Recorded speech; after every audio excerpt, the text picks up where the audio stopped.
Welcome to this explainer. Today, we're diving into a genuinely fascinating historical mystery, and it's one that was sparked by a single 158-year-old photograph.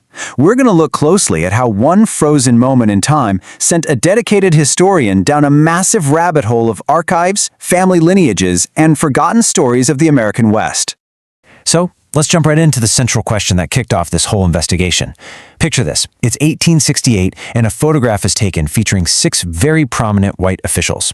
But right there with them, standing in the middle, is a small Native American girl. Who was she? Why on earth was she there? For over a century and a half, historians knew exactly who the men were, but the identity of this young child, it remained a complete unknown. You know that old cliche, right? A picture is worth 1,000 words. We hear it literally all the time. It usually implies that a single visual can convey a complex idea perfectly without needing any explanation. But in this specific case, as we unpack the source material, we're going to completely subvert your expectations of what a single photograph can actually represent. And honestly, this brilliantly illustrates how this one specific photograph was actually worth a staggering 140,000 words. Seriously, no joke. That is the exact length of the book written by a historian who's determined to uncover the secrets of the photograph. It literally took 140,000 words to finally do justice to that nameless girl standing in the frame. Okay, let's set the scene a bit by looking at the physical photograph itself. The image was taken in 1868 at Fort Laramie, which was this major frontier outpost in the Wyoming Territory. It was captured by the highly acclaimed Civil War-era photographer Alexander Gardner. Now, he used what was known as the wet plate collodion process. This was absolutely state-of-the-art at the time, but it required a lot of deliberate, slow setup. So this wasn't just a quick, candid snapshot. This was a highly intentional, staged piece of history. And because it was so intentional, notice the intense historical contrast captured here. On one side, you have 6 severe-looking white men. They were members of the United States Indian Peace Commission, dispatched by Congress to establish peace with hostile tribes. Their specific goal was to move tribes onto reservations, and their identities are extremely well documented in the historical record. But contrasted against all that federal power is this small Native girl wrapped in a blanket. No name, no documented reason for being there, just a completely unknown identity. Part 1. The Detective's Quest. For over 150 years, historians simply glossed over the girl to focus on the men. That is, until one historian decided to look a little closer. Meet our historical detective, Martha Sandweiss. She's a professor emerita of history at Princeton University. When she looked at this photograph, she saw a puzzle everyone else had completely ignored. Her entire project began with the simplest, yet most daunting question. Could I figure out who she is? She just wanted to know the person behind the blanket.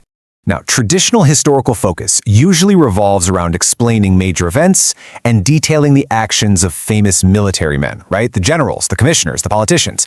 But Sandweiss took a totally unorthodox approach. She bypassed the famous men entirely. She loves digging deep for those little overlooked stories, and she dedicated her immense expertise to giving a name back to one forgotten child on the plains. Part 2. Discovering Sophie Mousseau.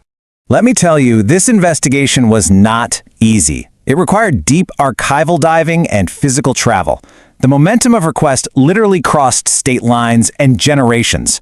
She started with a single clue hidden in the Fort Laramie archives, which then pushed the investigation outward, leading her all the way to Pine Ridge, South Dakota. And there, through some incredibly meticulous tracing of lineages, she finally had a massive breakthrough. She tracked down the living descendants of the girl in the photograph. And because of those descendants, the ultimate discovery was made. After 158 years of absolute anonymity, the nameless girl wrapped in a blanket was officially identified. Her name was Sophie Mousseau. Honestly, uttering that name brings such an immense sense of historical closure. Part 3. A century of hidden history. But here's the thing. Finding her name wasn't actually the end of the story. It was more like a key that unlocked a much larger narrative spanning multiple generations of the American West. The result of this incredible journey is Sandweiss's book, titled Girl in the Middle, A Recovered History of the American West. This book, all 140,000 words of it, proves just how much deep, profound history can be anchored to one seemingly minor figure in the background of a photograph. Sophie wasn't just a prop. She was a window into an entire era. To put that into perspective, the sweeping scale of American history connected by Sophie's lineage is massive. The story Sandwise uncovered doesn't just sit there in 1868. It actually begins all the way back in 1800, stretches right through the moment the Fort Laramie photograph was taken, and concludes decades later in 1936. That is over a century of life, conflict, and survival on the plains, all threaded together just by researching this one young girl. And wow, the history that fills that timeline is incredibly rich and complex. By following Sophie's thread, Sandwes uncovered details that impartial history demands we acknowledge.